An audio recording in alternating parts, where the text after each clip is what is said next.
Well, guys, if you haven't heard yet, yesterday, Joe Biden and Kamala Harris signed another executive order to demonize gun owners and further attack the Second Amendment. The order does at least 5 things, and of course, they're all stupid. Number 1, it's a huge cash grab. Joe Biden's going to be shoveling $500 million into the hands of he and Kamala Harris's political allies in D.C., namely bogus research organizations, to review and study the impact and the causes of gun violence. Of course, these commissions will come back, as we all know, and they'll say, you're right, you have to ban AR-15s, national red flag laws, the whole 9 yards. It's a straight up reward with taxpayer money to Joe Biden and Kamala Harris's political allies. That's number 1. Number 2, the order bans Glock switches.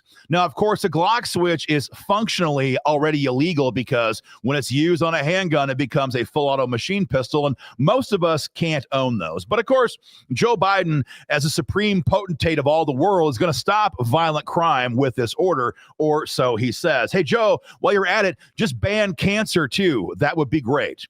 Number 3, the order creates a new division at ATF to study emerging threats. Emerging threats. What a joke. The ATF, total scandal-ridden disaster. They're a threat to gun owners and puppies everywhere. That is who they are a threat to. To have them study gun owners is, of course, absurd. Number 4, it creates a new commission to study the impact and the danger posed by 3D printed firearms. Like every tyrant in the history of the world, Joe Biden and Kamala Harris hate the fact that we the people can print firearms on a 3D printer and they know nothing about it. This study will come back, of course, and say that 3D guns are dangerous. And if Kamala Harris wins in November, she will ban 3D firearms by an EO of her own in January. Make no mistake. Of course, these commissions will not study the emerging threats posed by the foreign invasion well underway in our country. They won't examine the dangers posed by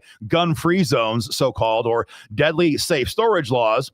But no, they will examine with taxpayer money how they can further use the power of the government to attack our gun rights. And number 5, and perhaps worst of all, this order from Joe Biden, functionally speaking, is going to be encouraging gun dealers to red flag young Americans. What do I mean by that?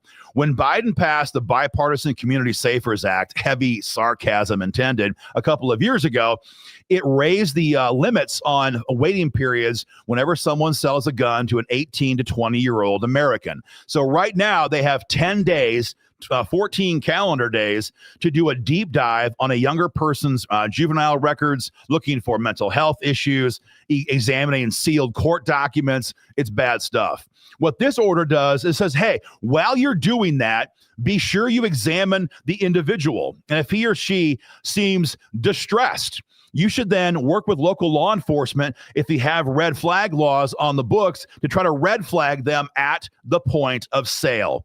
It's devious stuff, because if you're a gun dealer and you don't do it and something tragic happens years later with that firearm, the ATF will come back after your company, your gun shop, trying to shut you down. It is trying to weaponize gun dealers against their own customers. Guys, it's terrible stuff, which is, of course, what we expect from this president.